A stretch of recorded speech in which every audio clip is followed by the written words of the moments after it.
इतिहास गवाह है, दुनिया में ताकतवर लोग बहुत आए।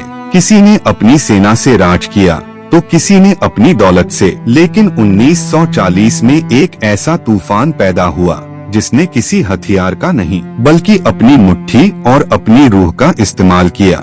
साल 1973 दुनिया ने एक ऐसे इंसान को खोया जिसने मार्शल आर्ट्स की परिभाषा बदल दी थी। कद में छोटा लेकिन फुर्ती ऐसी कि कैमरा भी उसे पकड़ न सके। लोग उन्हें ड्रैगन कहते थे। लेकिन क्या ब्रूस ली सिर्फ एक फाइटर थे या उससे कहीं ज्यादा? आज हम जानेंगे उस लीजेंड की पूरी कहानी जिसने सिखाया कि be water my friend. Bruce Lee का जन्म अमेरिका के सैन फ्रांसिस्को में हुआ था, लेकिन वे पले बढ़े हांगकांग में। बचपन में ब्रूस कोई सीधे सादे बच्चे नहीं थे। वे गलियों में लड़ने वाले एक स्ट्रीट फाइटर थे। उन्हें अक्सर मार पिटाई के कारण स्कूल से निकाला जाता था।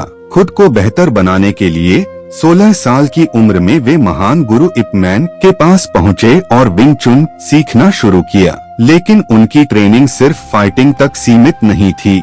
उन्होंने चाचा डांस भी सीखा और वे हांगकांग के चाचा चैंपियन भी रहे। यही वजह थी कि उनके पैरों की मूवमेंट किसी डांसर की तरह लयबद्ध और किसी फाइटर की तरह घातक थी।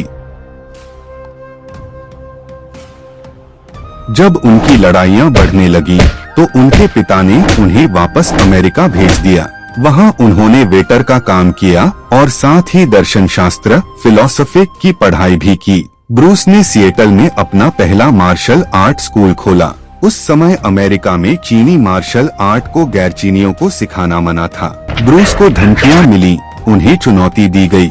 कहा जाता है कि उन्होंने वोंग जैकमैन के साथ एक ऐतिहासिक फाइट लड़ी। शर्त यह थी कि अगर ब्रूस हारे तो वे अपना स्कूल बंद कर देंगे। ब्रूस जीते लेकिन वे खुश नहीं थे। उन्हें लगा कि उनकी तकनीक बहुत धीमी थी। यहीं से जन्म हुआ जीत कुनेडू का, एक ऐसी शैली जिसका कोई फिक्स्ड स्टाइल नहीं था।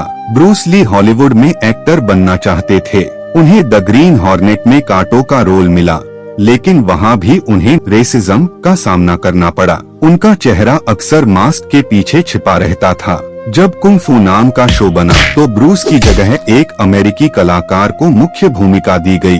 हार मानकर ब्रूस हांगकांग लौट आए।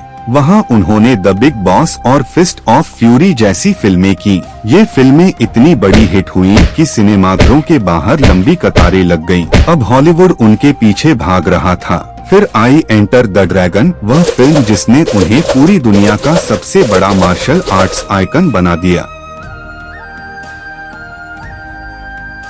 20 जुलाई 1973 एंटर द ड्रैगन की रिलीज से कुछ दिन पहले ब्रूस ली ने इस दुनिया को अलविदा कह दिया। उनकी उम्र सिर्फ 32 साल थी। मौत का कारण सेरेब्रल एडिमा बताया गया, लेकिन आज भी कई लोग इसे एक साजिश या ली परिवार का अभिशाप मानते हैं। ब्रूस ली ने कभी नहीं कहा कि वे सबसे अच्छे हैं, लेकिन उन्होंने यह भी कभी नहीं माना कि वे दूसरे नंबर पर हैं। उन्होंने सिखाया कि इंसान को किसी सीमा में नहीं बंधना चाहिए। आज भी दुनिया का हर मार्शल आर्टिस्ट या MMA फाइटर ब्रूस ली को अपना आदर्श मानता है। ब्रूस ली की कहानी हमें सिखाती है कि बाधाएं कितनी भी बड़ी हों, अगर आप अपनी कला के प्रति समर्पित हैं तो पूरी दुनिया आपके सामने झुकती है। दोस्तों, ब्रूस ली का कौन सा विचार आपको सबसे ज्यादा प्रेरित करता है? कमेंट्स में जरूर बताएं। अगर आप ऐसे ही महापुरुषों की कहानियां सुनना चाहते हैं तो चैनल को सब्सक्राइब करना न भूलें।